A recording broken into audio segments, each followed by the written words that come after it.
He said, Andrew, you do know that our punishment is better than most people's lives. So what do you mean? When we were on house arrest, we had 50 guys from the war room cycle through and visit us. We had a war room event where 200 guys turned up. We sparred every day. We ate premium steaks cooked by chefs on a barbecue every single day. We had shisha brought to our house. Barbers came to our house. We have thousands of women all over the world begging to meet us. We had old girlfriends who were in love with us, completely subservient and adoring. We had brand new women who were obsessed with us, who would come anytime we wanted. We're sitting in this mansion, and our punishment is every man's dream. They never get access to those kind of women. They never have the kind of respect we have amongst our peers. They don't have the network we have. They don't enjoy any of the things we enjoy in freedom. In their freedom, they still perpetually and monumentally fail, where you and I, locked up in punishment, are living a better life than them. Our punishment is something they could never aspire to ever achieve. And I thought that was extremely profound and interesting, and he's completely correct. So then you have to ask yourself, who's really enslaved? Who's really in prison? I couldn't leave certain geographical areas because a judge said so. You can't leave certain geographical areas because you can't afford it. Once I am free, I'll be able to afford to go wherever I want. Are you any more free than I am? Have you ever been any more free than I was on house arrest or even in jail? In jail, I was more respected. I had more attention, more female adoration, more offers for sponsorship and money, more income. I did so much more in jail than you do when you are completely free. Do you understand? In jail, I'm being offered $10 million book deals. No one's ever offered you $10 million, ever.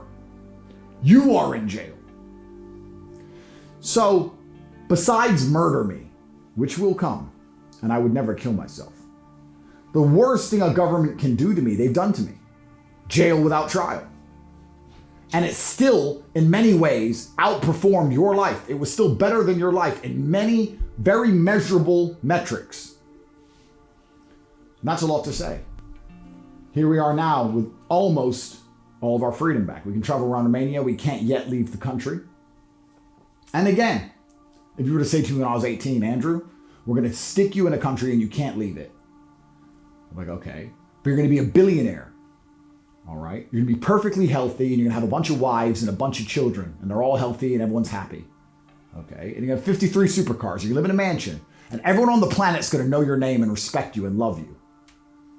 All right. And you're going to be a 4-time kickboxing world champion who's retired, who lives with his best friends and his brother and wakes up and laughs all day, every day.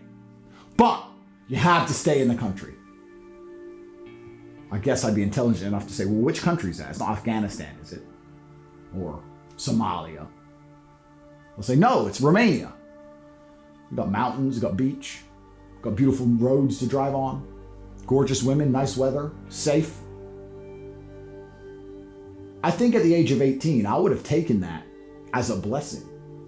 I think I would have signed up for that. Thankfully, I would have said, I can get out of Luton, out of the Matrix, out of the rat race, I can be a billionaire, and I just have to stay inside Romania, right? That's the only punishment. That's the only catch. I just stay inside Romania and I have everything else. I'd take that. Most of you will never get anywhere near the levels that my brother and I lived at while we were being punished. And that has a lot to say about you and your lives.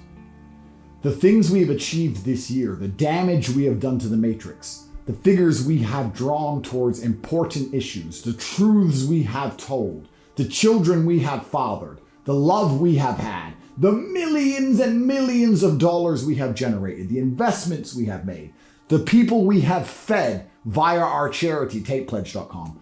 All of those things were done under some form of imprisonment. We have outperformed you again. And then you get to a point where I'm at now, and it comes around to New Year's Eve, and you realize how brilliant you are and how you perpetually and never-endingly succeed and outperform everybody all the time. And everyone else is going out to have fun. And you just kind of want to go back to jail a little bit, you know? Just sit and think, These people want to go out to have fun. They want to go to the club in the spot and get the table to matter.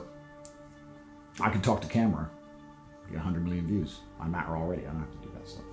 It's below me. I want to save the world. But I really hope,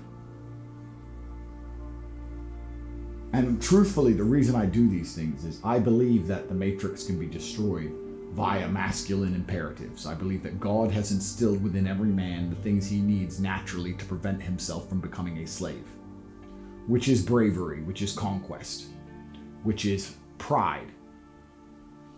And I say these things because I understand that the matrix uses deception as a prerequisite to your enslavement. And they have convinced many of you at home that you are not failing. You have a normal life, a normal car, a normal wife, a normal house. Everything's fine, right? No, you have failed. You are not successful. You are not important. You are an idiot. You are a loser. You take the vaccine when they tell you to take the vaccine. You have to, or you lose your job. You have failed. All of you have. And the only reason I sit here on New Year's Eve and try and explain to you that even when I'm suffering the worst punishment a government can bestow upon me, I still have a better life than you, is to try and make you mad enough in your heart for you to say, shit, he's right. Because then you might do something about it. And if you do enough, if enough of you do something about it, then we can win. So I genuinely wish the absolute best for all of you for New Year's. I hope none of you go to jail. I hope none of you suffer the things I have suffered. However, I have taken them all and used them as fuel to become more powerful than ever before. I'm a better version of myself. It's going to be harder and harder for you to beat me, not that you stood a chance in the first place. And I hope you build a life which is so brilliant and you become so monumentally competent and capable that you get to a point where even if they try to punish and damage you, you are still existing within a better human experience than the majority of peons and serfs who have subscribed to the matrix programming outside in their limited and completely false freedom.